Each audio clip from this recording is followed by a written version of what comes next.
The mahogany table stretched longer than I remembered, as if years of condescension had extended it. Polished silver gleamed beneath crystal chandeliers, but the atmosphere was cold, iced with disdain. Aunt Josephine's voice sliced the room. "Still jobless, Laura?" she asked, barely hiding her smirk. "Such a shame. You had so much potential." My fork paused mid-air. "I'm doing just fine." Stephen scoffed, loosening his tie.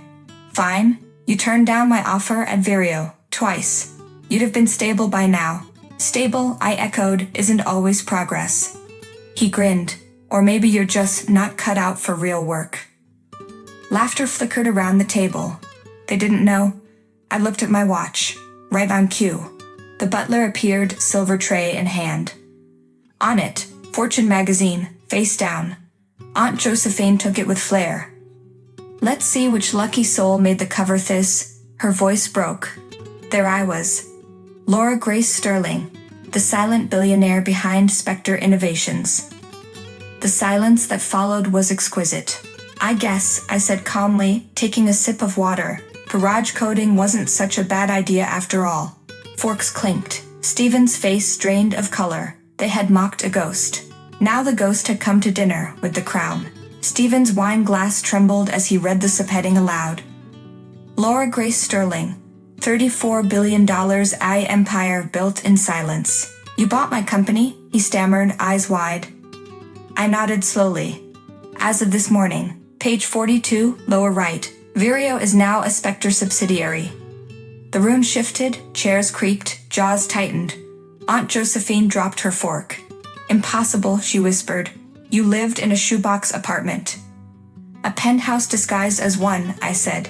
"Sometimes invisibility is the best shield." Phones buzzed in unison, news alerts lighting up the room like wildfire. Spectre Innovations acquires 5 tech giants. Laura Grace Sterling revealed as architect of AI disruption. "You." Stephen's voice cracked.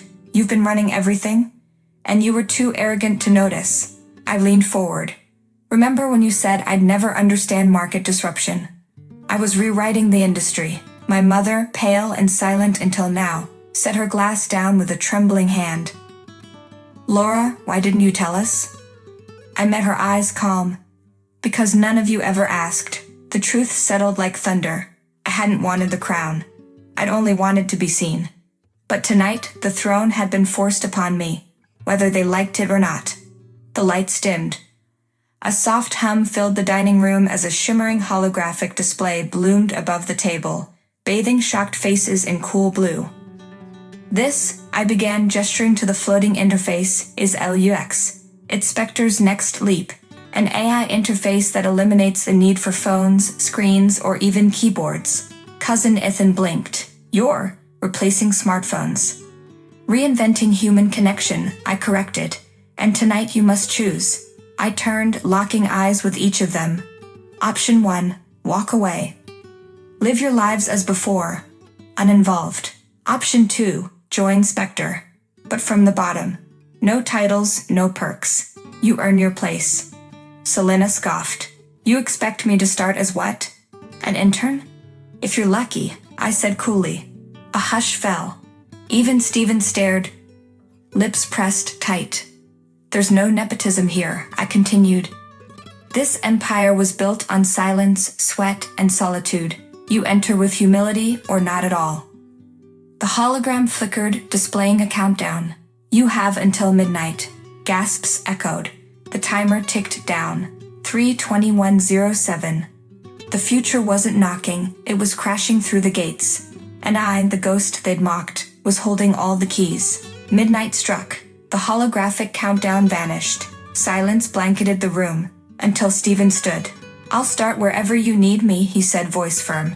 "Even if it's pushing coffee carts." I studied him.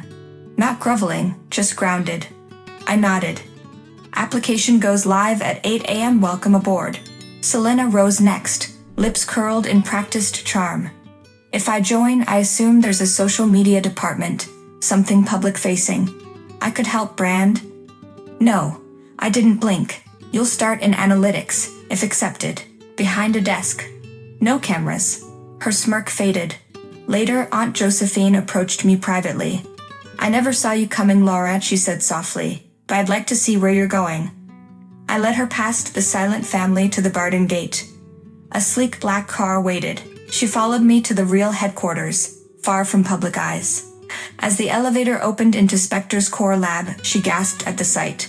Glass chambers glowing with neural code structures. AI drones learning midair. "This," I whispered, "is what I built when no one believed in me." She clutched her chest. "Good Lord, you weren't invisible. You were ascending." And still, one final choice loomed in the shadows. Days passed, but the ripples remained. My mother, uncharacteristically quiet since the dinner, met me at dawn in my office garden.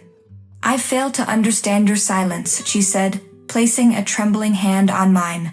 "But now, I want to fund young minds like yours. Ones no one listens to yet."